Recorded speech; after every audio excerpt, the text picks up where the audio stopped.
നമസ്കാരം. ശ്രീ വിശ്വ വാസ്തുവിദ്യ എന്ന എളിയ ചാനലിലേക്ക് നിങ്ങളെ സ്നേഹപൂർവം സ്വാഗതം ചെയ്യുന്നു. ദർശനം, സ്പർശനം, കേളി, കീർത്തനം, ഗുഹ്യഭാഷണം, സങ്കല്പം, അധ്യാവസായം, ക്രിയാനിവൃത്തി എന്നിവ എന്തൊക്കെയെന്ന് അറിയാമല്ലോ. ഇതിനെയാണ് അഷ്ടമൈഥുനം എന്ന് പറയുന്നത്. വ്രതാനുഷ്ഠാനത്തിന്റെ ഭാഗമായി ഒഴിവാക്കേണ്ട കാര്യങ്ങളാണെന്ന് പൗരാണിക ശാസ്ത്രങ്ങൾ പറയുന്നു. ഈ 8 തരത്തിലുള്ള എൻജോയ്മെന്റ് അഥവാ ആസ്വാദനങ്ങളെ ഒരു ബ്രഹ്മചാരി ശ്രദ്ധാപൂർവം ഒഴിവാക്കിയിരിക്കണം. ബ്രഹ്മചാര്യത്തിന് തടസ്സങ്ങളായി നിൽക്കുന്ന ഈ ആസ്വാദനങ്ങൾ എന്തൊക്കെയെന്ന് വിസ്തരിക്കേണ്ട ആവശ്യമില്ല എന്ന് കരുതുന്നു. എന്നിരുന്നാലും അല്പം ലളിതമായി ഒന്ന് പറയാം. ആദ്യം ദർശനം. എന്താണ് ദർശനം? അതായത് ഇവിടെ ദർശനം കൊണ്ട് ഉദ്ദേശിക്കുന്നത് സ്ത്രീകളെ വികാരാധീനമായി ദൃഢനിശ്ചയത്തോടെ നോക്കുക എന്നതിനെയാണ്. സ്പർശനം എന്നാൽ സ്ത്രീകളെ വികാരാധീനമായി തൊടുക എന്നതാണ്. അടുത്തത് കേളി. സ്ത്രീയുമായി അല്ലെങ്കിൽ സ്ത്രീകളുമായി ഉല്ലാസങ്ങളിൽ ഏർപ്പെടുക. ഇതിനെയാണ് കേളി എന്നുകൊണ്ട് ഇവിടെ ഉദ്ദേശിക്കുന്നത്. കീർത്തനം. കീർത്തനം കൊണ്ട് ഇവിടെ ഉദ്ദേശിക്കുന്നത് ലൈംഗിക കഴിവുകളെ പറ്റി പുകഴ്ത്തൽ, അതുപോലെ ലൈംഗികാവയം പറ്റിയുള്ള പുകഴ്ത്തൽ എന്നിവയാണ്. അടുത്തത് ഗുഹ്യഭാഷണം. സ്ത്രീകളെ കുറിച്ചോ അല്ലെങ്കിൽ സ്ത്രീകളോടോ രഹസ്യ സംഭാഷണത്തിൽ ഏർപ്പെടുക എന്നതിനെയാണ് ഗുഹ്യഭാഷണം എന്നുകൊണ്ട് ഉദ്ദേശിക്കുന്നത്. അടുത്തത് സങ്കല്പം. എതിർലിംഗത്തോടൊപ്പമുള്ള ലൈംഗിക ബന്ധത്തെ പറ്റിയോ അല്ലെങ്കിൽ ശാരീരിക ഘടനകളെയോ ഓർത്തുകൊണ്ടില്ലാണ് ഇവിടെ സങ്കല്പം കൊണ്ട് ഉദ്ദേശിക്കുന്നത്. അടുത്തത് അധ്യാവസായം. ഇതുകൊണ്ട് ഉദ്ദേശിക്കുന്നത് സംതൃപ്തിക്കായുള്ള ആഗ്രഹത്തോടെ എതിർലിംഗത്തോട് അടുക്കുക എന്നതിനെയാണ്. അടുത്തത് ക്രിയാനിവൃത്തി. ക്രിയാനിവൃത്തി എന്നാൽ ലൈംഗിക പ്രവർത്തനം, അതുപോലെ സ്വയംഭോഗം എന്നിവ ചെയ്യുക എന്നതിനെയാണ് ക്രിയാനിവൃത്തി എന്ന് പറയുന്നത്. ഈ 8 തരത്തിലുള്ള ആസ്വാദനങ്ങൾ എന്തായാലും അഖണ്ഡ ബ്രഹ്മചാരി സമ്പ്രദായത്തിലെ 8 തരത്തിലുള്ള തടസ്സങ്ങൾ തന്നെയാണ്.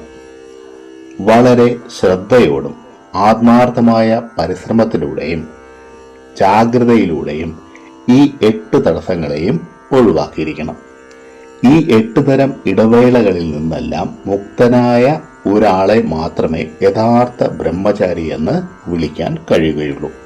ഇതെല്ലാം ഇവിടെ പറയുന്നതിന് കാരണം, ശബരിമലയിൽ പോകാൻ മാലയിട്ടു, ഫോൺ വീഡിയോ കണ്ടാൽ എന്തെങ്കിലും കുഴപ്പമുണ്ടോ എന്നതുപോലെയുള്ള സംശയങ്ങൾ ചോദിക്കുന്നവർ ഇപ്പോഴും വിളിക്കുന്നത് കൊണ്ടാണ് പറയേണ്ടി വന്നത്. മേൽപ്പറഞ്ഞവ ഒഴിവാക്കിക്കൊണ്ടല്ലാതെ ഒരുവനും ഇതുവരെ സാധകൻ ആയിട്ടില്ല എന്നതാണ് പരമസത്യം. ബ്രഹ്മചര്യം ഇത് കേൾക്കുമ്പോൾ ഒരേ ഒരു വാക്കിനെ 2 തരത്തിലാണ് എടുക്കുന്നത്. അതെ, ആ വാക്കിനെ 2 രീതിയിൽ എടുക്കാം. ആ വാക്ക് ഇതാണ്: ജീവിതം ഒന്നേയുള്ളൂ, വെറുതെ പാഴാക്കി കളയരുത് എന്ന്. ഈ കാര്യത്തെക്കുറിച്ച് ചിലർ എടുക്കുന്നത് ജീവിതം ഒന്നേയുള്ളൂ, അതിനെ ഭോഗസുഖങ്ങളിൽ വ്യാപൃതനായി ആസ്വദിക്കുകയല്ലേ വേണ്ടതെന്നാണ്.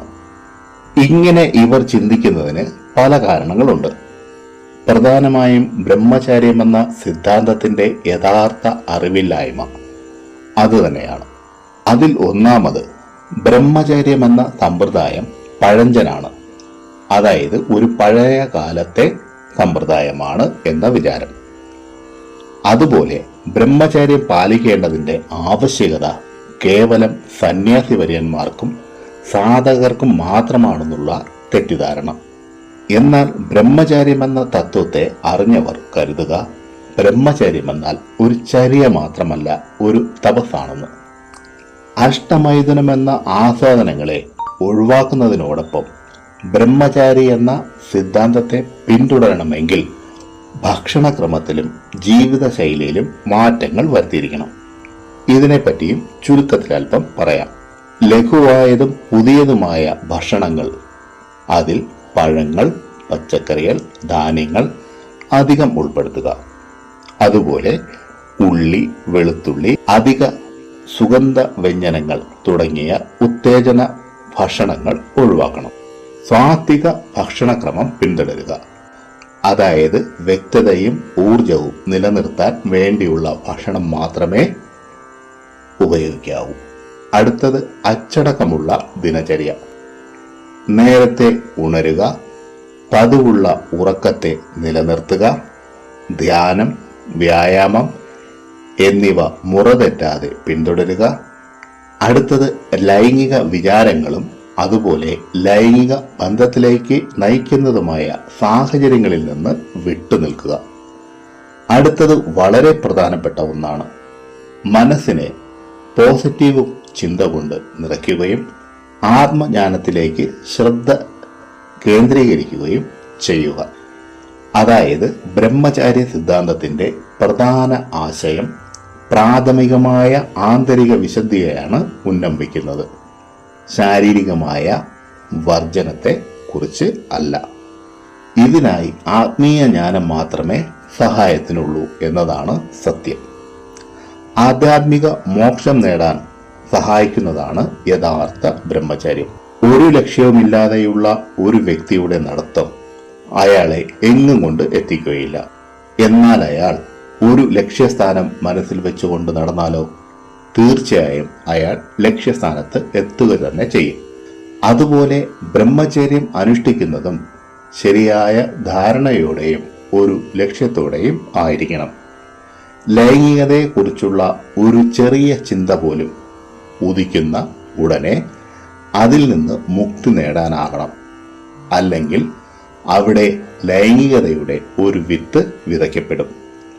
അത് അങ്ങനെ തന്നെ നിലനിൽക്കാൻ അനുവദിച്ചാൽ അത് 2 ദിവസത്തിനുള്ളിൽ നിങ്ങളെ നശിപ്പിക്കും. അതിനാൽ അത്തരമൊരു ചിന്ത ഉണ്ടായാൽ വേരോടെ പുഴുതെറിയണം. ഉടനെ അതിൽ നിന്ന് മുക്തി നേടുകയും ചെയ്യണം. മനസ്സിലൂടെയോ വാക്കുകൊണ്ടോ ശരീരത്തിലൂടെയോ ഇതുവരെ സംഭവിച്ചിട്ടുള്ള എല്ലാ അബ്രഹ്മചാര്യ തെറ്റുകൾക്കും നിങ്ങൾ പ്രതിക്രമണം ചെയ്യണം. ഭാവിയിൽ ആ തെറ്റുകൾ ആവർത്തിക്കില്ല എന്ന് ഉറച്ച തീരുമാനവും എടുക്കണം. പ്രിയരെ, ഈ അധ്യായത്തിൽ പറഞ്ഞ കാര്യങ്ങൾ നിങ്ങൾക്ക് പ്രയോജനപ്പെട്ടു എന്ന് ഞാൻ വിശ്വസിക്കുന്നു.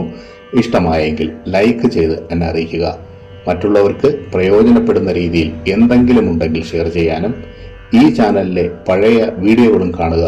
പിന്നെ ഞാൻ എപ്പോഴും പറയുന്നത് പോലെ സത്യസന്ധമായ യഥാർത്ഥ വാസ്തുവിദ്യ രഹസ്യങ്ങളും സനാതന ധർമ്മത്തിലെ സാധന, ഉപാസന, മന്ത്രരഹസ്യങ്ങളും ഹസ്തരേഖ വിജ്ഞാനവും സാമുദ്രിക ശാസ്ത്ര രഹസ്യങ്ങളും അറിയാനായി നിങ്ങൾ ഈ ചാനൽ സബ്സ്ക്രൈബ് ചെയ്യുക. നിങ്ങൾക്കെല്ലാവർക്കും സർവേശ്വരന്റെ അനുഗ്രഹം ലഭിക്കാനായി ആത്മാർത്ഥമായി പ്രാർത്ഥിച്ചുകൊണ്ട് നിർത്തുന്നു.